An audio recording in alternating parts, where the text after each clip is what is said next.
I've got a pandemic drinking game for you. Take a drink every time the doctor says, "When I say run, run."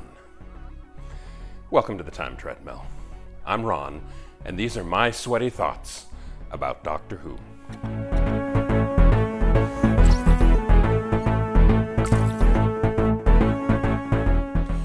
The Tomb of the Cybermen is a seminal story in Doctor Who history, containing many pivotal moments, just iconic sequences that truly stand the test of times. It's one of the most brilliant stories ever written, and I will brook no dissent on that point.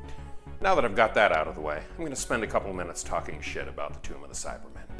I haven't handled a firearm personally in more than 30 years since I left the Army. But at the time, I was fully trained in the operation of an M16 rifle, and to this day, I'm still confident that I could effectively field strip, clean, oil, and reassemble an M16 in a fairly short amount of time.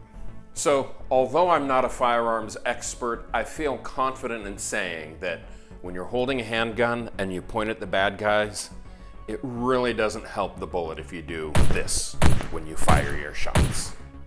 I'm just saying. Also, the titular Tomb of the Cybermen is extremely cold, to the point where everyone is issued heavy anoraks to wear to keep the cold at bay. Which begs the question, how are Jamie and Victoria staying warm, given that Victoria is wearing a knee-length skirt and Jamie is wearing a kilt? I mean, it would be uncouth of me to speculate what Victoria has under that skirt, but I am damn positive that Jamie McCrimmon is a true Scotsman and there's nothing under that kilt but what God himself gave him at birth. So how those two managed to spend the entire story without complaining about the draft is beyond me. One other thing, there's an action sequence in the story in which a Cyberman is struggling with the big beefy strongman Toberman. And the Cyberman grabs Toberman and hefts him up and lifts him up over his head and throws him across the room. It's an incredible, effective, evocative scene.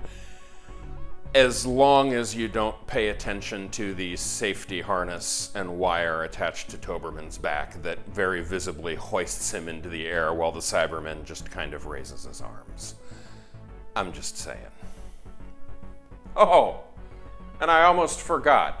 Can we talk about American accents? I know that we are currently living in a golden age of British actors playing American roles and speaking with a better American accents than probably 60% of America. To the point where a lot of people probably don't realize that Andrew Lincoln is an Englishman. But there is a character in this story, the captain of the spaceship, who is a rugged, blonde-haired American space captain, and he speaks with the most wretched American accent in the history of film. Holy cow. It's awful. It's bad. It's... Actually, you know what it sounds like?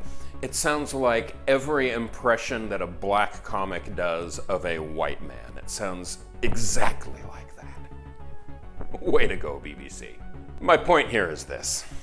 As much as I adore Doctor Who, as much as I think this is a brilliant episode and beautifully well done, the fact remains that this is still a children's program on a 1967 BBC budget, and yeah, its flaws show through. But you know what? That's okay. I still adore this show. I treasure every minute I get to watch it, and for that matter, I've reached the point where I treasure every minute that I get to share with you, my imaginary viewers. So, thank you for coming along the ride with me. Tomorrow, I start a story about giant robot Yeti. How cool is that?